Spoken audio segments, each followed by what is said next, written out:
میں عمرے کے لیے تیار تھا اور یہ صاحبزادہ صاحب اپنے والد کی طرح مجھے عزت بھی دیتے ہیں، احترام بھی کرتے ہیں، پیار بھی کرتے ہیں۔ ہم پروگرام بنا چکے تھے، تقریباً میرے ساتھ میرا بیٹا محمد عمیر تھا، اور یہ پہنچ گئے۔ انہوں نے کہا کہ نہیں، 28 کو تو ہمارا جلسہ ہے۔ ہم نے کہا 28 کو تو ہم انشاءاللہ مکہ یا مدینہ میں ہوں گے، ہمارا یہ پروگرام ہے۔ میرے بیٹے نے کہا ہم 18 کو جا رہے ہیں اور 28 کو تو مکہ ہوگا یا مدینہ ہوگا۔ انہوں نے ضد کی، کہا کہ نہیں، 28 کو تو آپ نے ضرور آنا ہے۔ آپ کا آنا ایسے ہے ہمارے جلسے میں جیسے کہ میرے والد صاحب ہیں۔ انہوں نے مجبور کیا تو ہم نے پھر اپنی تاریخوں کو بدلا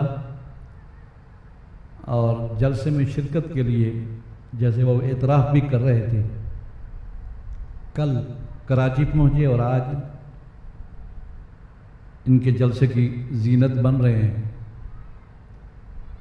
مفتی منیب الرحمان صاحب زیدہ مجدہ ہو، میں نام سادے لیتا ہوں، علامہ، فہامہ، جامع، معقول، منقول، یہ لفظ سارے میری زبان سے ساکت ہیں۔ وہ کسی کو ٹائم بڑی مشکل سے دیتے ہیں،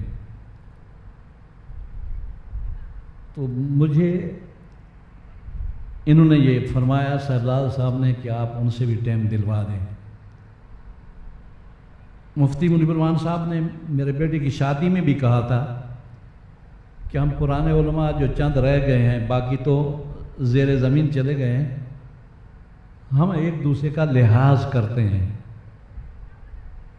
اور یہ حقیقت ہے، مفتی صاحب میرا بھی، مولانا افغانی صاحب کا بھی، جو ان کے معاصر علماء ہیں، ان کے زمانے کے علماء ہیں، ان کا لحاظ کرتے ہیں۔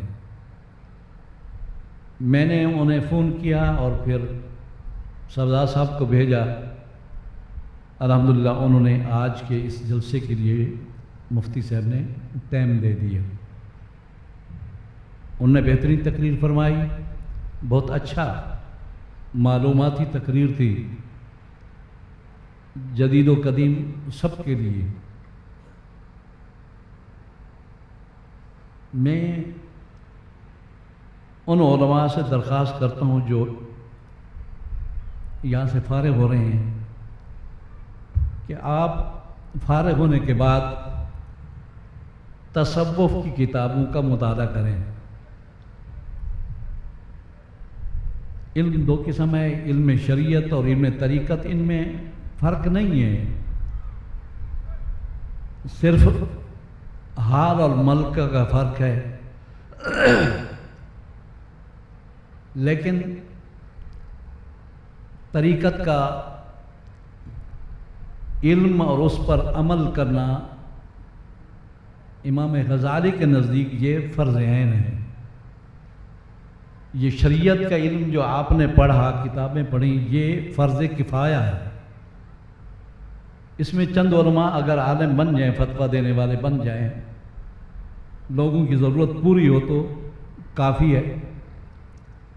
لیکن علم طریقت جس میں صفات محمودہ، صفات مذمومہ کا علم ہے کہ کس کس صفت کی تقاضوں سے بچنا ہے اور کس صفت کے تقاضوں کو اپنانا ہے، یہ فرض عین ہے ہر شخص پر، مرد پر بھی اور عورت پر بھی، کہ مجھے بخل سے بچنا ہے، مجھے حسد سے بچنا ہے، مجھے کینہ اور حقد سے بچنا ہے۔ تو یہ ساری صفتیں جو ہیں یہ ضروری ہیں، ان پر عمل کرنا بھی ضروری ہے۔ قرآن مجید میں آئے ایک فرقہ نکلے تم میں سے لِيَتَفَقَّهُوا فِي الدِّينِ وَلِيُنذِرُوا أَنفُسَهُمْ وَلِيُنذِرُوا قَوْمَهُمْ إِذَا رَجَعُوا إِلَيْهِمْ۔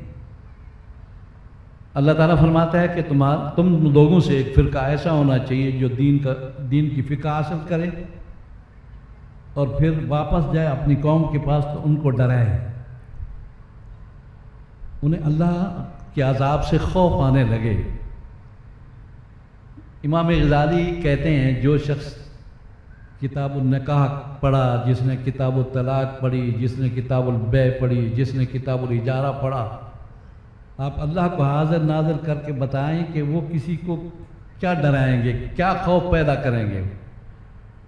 وہ تو دنیا کے فتوے دیں گے، کہیں گے تیری بیوی کو طلاق ہو گئی، تیری بیوی کو طلاق نہیں ہوئی، نکاح ہو گیا، یہ بے جائز ہے، یہ فاسد ہے، یہ بتائیں گے۔ انذار اس میں نہیں پایا جاتا۔ اللہ کے عذاب سے ڈر اور خوف یہ علم طریقت میں ہوتا ہے، اور علم طریقت کو ہم نے چھوڑ دیا ہے۔ اس لیے علماء ربانی بنے۔ اب یہ کیسے بنے؟ ایک تو یہ ہوتا ہے کہ اللہ تبارک و تعالیٰ اپنے فضل سے بندے کو چن لیتا ہے، جیسے حضرت جنید بغدادی رحمۃ اللہ تعالیٰ علیہ پہلوان تھے، کشتیاں لڑتے تھے، ننگے پٹ کر کے لوگوں کے ساتھ کشتیاں لڑتے تھے، انعام لیتے تھے، حاکم وقت ان کو انعام دیتے تھے۔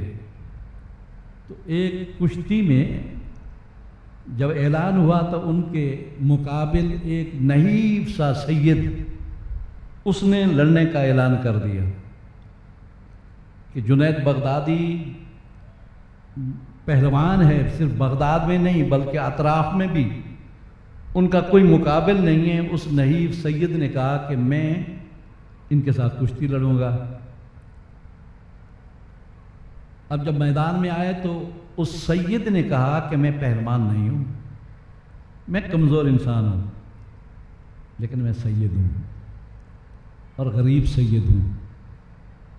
اگر آپ اس کشتی میں ہار جائیں اور مجھے فاتح بنوا دیں تو مجھے بادشاہ کا انعام مل جائے گا، میری غربت دور ہو جائے گی، میرے نانا سیدنا سید رسول اکرم صلی اللہ علیہ وسلم خوش ہو جائیں گے۔ بس اتنی بات تھی۔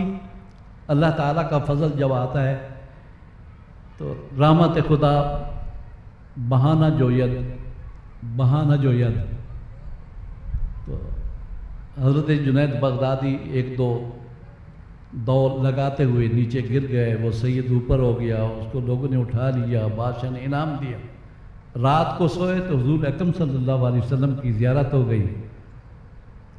فرمایا جنید تو نے میرے بیٹے کی عزت کی ہے، آج کے بعد تو دنیا کا پہلوان نہیں ہے بلکہ دین کا پہلوان ہے۔ یہ اللہ کا کرم ہوتا ہے۔ اسی قسم کے بے شمار واقعات ہیں کہ جن پر کرم ہوتا ہے لحظہ میں ہو جاتا ہے۔ اچھا، ان کی خلافت اور دستار بندی میں بھی اثر ہوتا ہے، ہماری دستار بندی میں کوئی اثر نہیں۔ الان کماکان ہوتے ہیں ہم لوگ۔ ہمارے پیر و مرشد کے جو دادا پیر ہیں حضرت دوست مند قندھاری رحمۃ اللہ تعالی علیہ، ان کو خلافت ملی دہلی سے خواجہ محمد سعید نقشبندی رحمۃ اللہ تعالی علیہ سے، مجددی ہیں۔ خواجہ دوست مند قندھاری یہ در اسماعیل خان والے جانتے ہیں، یہاں مستدعی شریف میں رہے تھے۔ ان نے خلافت خواجہ محمد عثمان کو دی تھی، وہ ان کے بیٹے نہیں تھے لیکن ان کے خلیفہ تھے۔ خواجہ دوست محمد قندھاری رحمۃ اللہ تعالی علیہ ڈیرہ سے دہلی اپنے پیر کو ملنے کے لیے جوتا نہیں پہنتے تھے، ادب کی وجہ سے جوتا نہیں پہنتے تھے، آتے جاتے رہتے تھے۔ کہتے ہیں کہ جب میرے پیر نے دیکھا کہ یہ خلافت کا حقدار ہے تو انہوں نے میری دستار بندی کی۔ دستار بندی جیسے ہم کر رہے تھے اسی طرح ایک جبہ بھی رسم ہے، جبہ بھی دیتے ہیں۔ تو فرماتے ہیں خواجہ محمد سعید صاحب نے جب میری دستار بندی کی اور جبہ دیا تو میری کیفیت تبدیل ہو گئی۔ جو بدنہ میرے سامنے آتا تھا اس کے حالات سارے میرے منکشف ہو جاتے تھے۔ میں جب واپس ڈیرے کے لیے چلا تو جس گاؤں سے میں جاتا تھا تو لوگوں کی بھیڑ لگ جاتی تھی، خواتین و حضرات مرد آتے تھے، حضور یہ کام ہے، یہ مرض ہے، یہ تکلیف ہے، یہ دعا کریں گے۔ میں حیران تھا بھی میں وہی دوست محمد ہوں، آج کیا ہو گیا ہے؟ انہوں نے جب دستار بندی کرائی تو ان میں وہ کشش رکھ دی جو مقناطیس کی کشش ہوتی ہے جو لوگوں کو کھینچتی ہے۔ اولیاء کرام جب کسی کو خلافت دیتے ہیں تو پہلے اس کا امتحان بھی دیتے ہیں، جب وہ مکمل ہوتا ہے تو اس وقت خلافت دیتے ہیں۔ بہرحال اللہ تعالیٰ آپ لوگوں کو علماء ربانی بنائے۔ علم طریقت خود حضور کریم صلی اللہ علیہ وسلم سے اس کے متعلق بہت سی حدیثیں موجود ہیں۔ سیدنا ابو ہریرہ کہتے ہیں کہ مجھے حضور کریم صلی اللہ علیہ وسلم سے علم کے 2 برتن ملے، ایک کو تو میں نے کھول دیا اور سب کو بتا دیا، اور دوسرا برتن علم کا ایسا ہے کہ اس کے اندر جو علوم ہے اگر میں بیان کر دوں تو میرا گلا کٹ جائے۔ اللہ خلق 7 سماوات ومن الارض مثلہن، اس آیت کے تحت حضرت عبداللہ بن عباس کہتے ہیں کہ اگر میں اس آیت کی پوری تفسیر بیان کر دوں تو لوگ نہیں مانیں گے بلکہ مجھے کافر کہیں گے۔ یہ علم باطن کی باتیں ہیں۔ تو علم باطن کی حوالے سے حضرت علی فرماتے ہیں اگر میں سورۃ فاتحہ کی تفسیر لکھوں تو 70 اونٹ مشکل سے اس کو اٹھا لیں گے۔ تو یہ علم باطن آج کل کہیں نہیں۔ میں نے اپنے بیٹے عمیر کو وہاں مسجد نبی میں کہا کہ حضرت مجدد الفسانی کہتے ہیں کہ کسی خوبصورت چہرے کو دیکھنے سے بھی ولی اللہ کے ولی کا درجہ گر جاتا ہے، اگرچہ شہوت کے ساتھ نہ ہو۔ ایک تو ہے نا شہوت سے دیکھنا، وہ تو شریعت میں بھی گناہ ہے سوائے اپنی گھر والی کے، لیکن شہوت نہیں ہے ویسے نظر پڑ جاتی ہے تو اس سے بھی درجہ گر جاتا ہے۔ حضرت مجدد الفسانی فرماتے ہیں، میں نے کہا اپنے بیٹے کو، ہم تلاش کر رہے تھے کہ خدا کا بندہ ملے، نیک آدمی ملے۔ میں نے کہا جو حرمین طیبین میں جتنے لوگ آتے ہیں خواتین بھی ہوتی ہیں مرد بھی ہوتے ہیں، بلکہ خواتین مردوں سے زیادہ ہوتے ہیں، اور اللہ نے امتحان ایسا رکھا کہ احرام کی حالت میں عورت اپنا چہرہ نہیں چھپا سکتی، تو خوبصورت چہروں کو بے شمار کو نظر پڑ جاتی ہے۔ تو اب میرے خیال میں نے کہا کہ جو اللہ کے ولی ہیں اس وقت انہوں نے حرمین طیبین میں آنا بند کر دیا ہے، اس لیے ہمیں کوئی نہیں مل رہا، کیونکہ ولی رہتا نہیں ہے حرمین طیبین جائے تو۔ اسی حوالے سے میں مفتی محمد یعقوب معینی رحمۃ اللہ تعالیٰ علیہ کی بات ذکر کرتا ہوں کہ وہ جب بھی ہماری مجلس میں بیٹھتے تھے تو ان کی آنکھیں نیچے ہوتی تھیں، یوں کر کے دیکھتے تھے، اور پتہ نہیں خواتین ہوں گی تو پھر کتنا نہیں۔ اسی طرح حافظ معمور جن کو سب لوگ جانتے ہیں ہمارے ساتھ تعلقات والے، ان کے ساتھ میں 20 سال تک تقریباً رہا، ان کے ساتھ میں نے عمرہ بھی کیا۔ ان کی آنکھیں بھی ہمیشہ ایسی ہوتی تھیں، میرے مدرسہ میں خواتین بھی آتی تھی لیکن وہ خواتین کو آنکھ بھر کے کبھی نہیں دیکھتے تھے۔ یہ معینی صاحب یہ، اور حضرت مولانا سردار احمد صاحب محدث فیصل آباد رحمۃ اللہ تعالیٰ علیہ، ان کی تصویر میں نے وہاں دیکھی، برطانیہ میں ایک صاحب ہیں جو ان کے ساتھ رہے ہیں، ان کی تصویر بھی اسی طرح ہے کہ ان کی آنکھیں نیچے جھکی ہوئی ہیں، جیسے قرآن میں آتا ہے کہ اے لوگو اپنی آنکھوں کو نیچے رکھو، اور عورتوں کو کہو میں تم بھی اپنی آنکھوں کو نیچے رکھو۔ اب ہم جائیں تو کہاں جائیں؟ خانقاہی نظام ختم ہو چکا، صالحین ملتے نہیں ہیں۔ میں کہتا رہتا ہوں کہ صحبت ختم ہو گئی، یا تو اس لیے کہ جس کی صحبت حاصل کرنی تھی وہ نہیں رہے، یا یہ ہے کہ وہ تو ہیں لیکن ہمارے پاس ٹائم نہیں ہے۔ حدیث پاک میں ہے، امام غزالی نے حدیث لکھی کہ علم کی مجلس میں حضور فی مجلس علم خیر من عیادت الف مریض۔ وہ لکھتے ہیں کہ حضور علیہ السلام کا ارشاد ہے کہ کسی علم کی مجلس میں حاضر ہونا 1000 مریض کی عیادت سے افضل ہے۔ ایک روایت میں کہ 1000 میت کی نماز جنازہ پڑھنے سے افضل ہے، صرف علم کی مجلس میں۔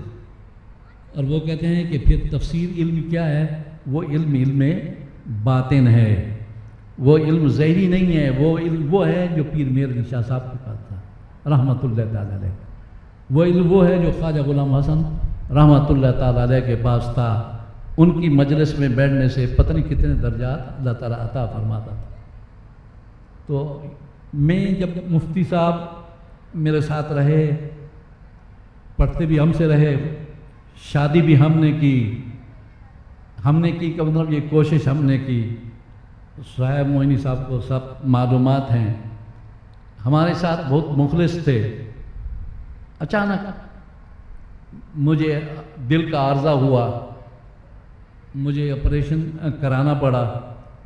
جس دن میں نے آپریشن کرایا، شاید اس دن یا اس سے پہلے، مجھے کسی نے بتایا کہ مفتی صاحب نے، مفتی محمد یعقوب معینی رحمۃ اللہ علیہ نے کہا کہ یا رب العالمین میری زندگی مفتی رفیق صاحب کو دے دیں، مفتی رفیق کو دے دیں، استاد کہتے تو استادوں کو دے دیں، مجھے اپنے پاس بلا لیں، لیکن ان کو آپریشن کے بعد صحت کاملہ عطا کر لیں۔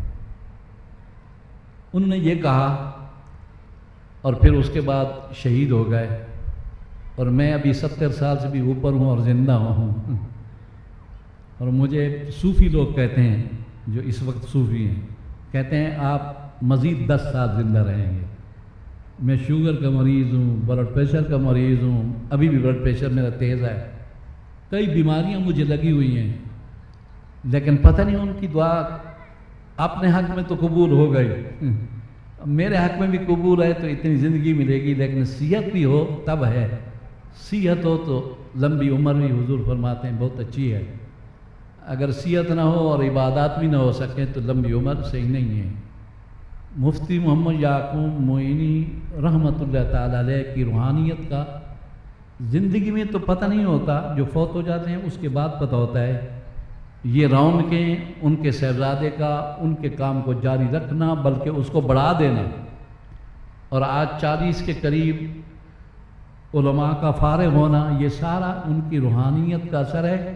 یقین کریں، یقین نہیں آتا تھا، یہ صاحب سے بچ کے ان کے 2 بھائی بھی شہید ہو گئے، اور یہ اس وقت نابالغ تھے، داڑھی بھی نہیں تھی، کمیٹی بھی دوسرے لوگوں کی تھی، اور انہوں نے اس کو سنبھال لیا مدرسے کو۔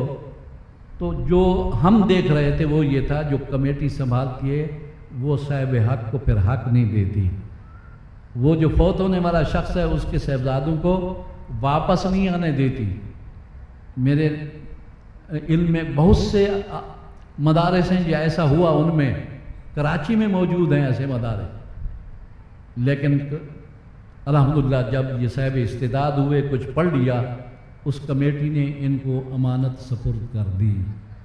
تو یہ میں کہتا ہوں کہ تصرف ہے صاحب قبر مفتی محمد یعقوب معینی صاحب کا، ان کو دوبارہ مدرسہ مل گیا۔ پھر یہ نہیں تصور ہو سکتا تھا کہ یہ چلا پائیں گے کہ نہیں چلا پائیں گے، لیکن یہ نوجوان، اس نے ایسا کنٹرول حاصل کیا، مدارس کو چلایا، استادوں کو، سب کو، ہر ایک کو ان کے حقوق دیے۔ الحمدللہ اب ان کا جو کام ہے بہت اچھے طریقے سے چل رہا ہے، اور اسی چیز نے مجھے بھی، اور میں نے یہی چیزیں مفتی منیب الرحمان کو بتائیں۔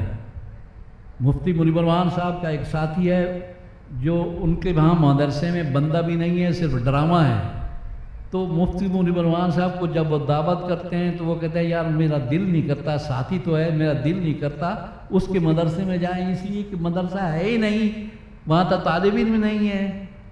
جب یہ میں نے بتایا کہ جناب صاحب معینی ایک نوجوان مولانا ہیں، صاحبزادہ صاحب ہیں، لیکن انہوں نے تو کمال کر دیا، 40 علماء فارغ ہو رہے ہیں اور یہ ہو رہا ہے وہ ہو رہا ہے۔ تو منیب الرحمان صاحب ٹھنڈے ہو گئے، اس نے کہا انشاءاللہ میں ضرور جاؤں گا۔ یہ حالات تھے جو میں نے ذکر کر دیے۔ اللہ تبارک و تعالیٰ اس مدرسے کو جن کی بنیادیں مفتی محمد یعقوب صاحب نے رکھی قائم و دائم فرمائے، اور اسی طرح دوسرے ادارے جو ڈیرہ سمیل خان میں ہیں، اس کے علاوہ جو سبزال صاحب نے بنات کا مدرسہ کھولا ہے کھارا در کے اندر یا ٹاور کے اندر، یہ سارے ادارے اللہ تعالیٰ ان کو قائم و دائم رکھے، مزید ان کو کام کرنے کی توفیق ہو، اور ان کی دعائیں ہمارے لیے اور ہماری دعائیں ان کے لیے ہمیشہ جاری اور ساری رہیں گی۔ میں انہی الفاظ پر اپنی گفتگو کو ختم کرتا ہوں۔ میں دل میں سوچ رہا تھا، میں بتا دوں کہ ہر ایک آدمی کا ایک ٹائم ہوتا ہے، ہمارا ٹائم اب ختم ہے ہم ریٹائر ہو گئے، اب ان نوجوانوں کا دور آ گیا۔ میرے والد جب فوت ہوئے تو میں نے کہا میرے والد صاحب اور ان کے معاصرین کا دور ختم، اب ہمارا دور شروع ہو گیا۔ یہ ہوتا ہے، سرکار دو عالم صلی اللہ علیہ وسلم کے بعد صدیق اکبر کا دور، ان کا دور ختم تو عمر فاروق کا دور، عمر فاروق کے دور کے بعد حضرت عثمان کا دور، پھر حضرت علی کا دور، حضرت حسن کا دور، حضرت امیر معاویہ کا دور، یہ سارے دور ہوتے ہیں۔ اللہ تعالیٰ نے اس کائنات کی جو تدبیر فرمائی ہے وہ اسی طرح ہوتا ہے اور ہوتا رہے گا قیامت تک۔ ہمارا دور ختم، اب ہمارے بیٹوں کا اور صاحب مولانا صاحب یا صاحبزادہ صاحب موئنی صاحب کے نوجوانوں کا دور ہے۔ کام کریں، للہ کریں، لوجہ اللہ کریں، اپنے والدین کے کام کو اپنے لیے مشعل راہ بنائیں، انشاءاللہ اللہ تعالیٰ آپ لوگوں کا حامی اور ناصر ہوگا۔ وما علینا الا البلاغ المبین۔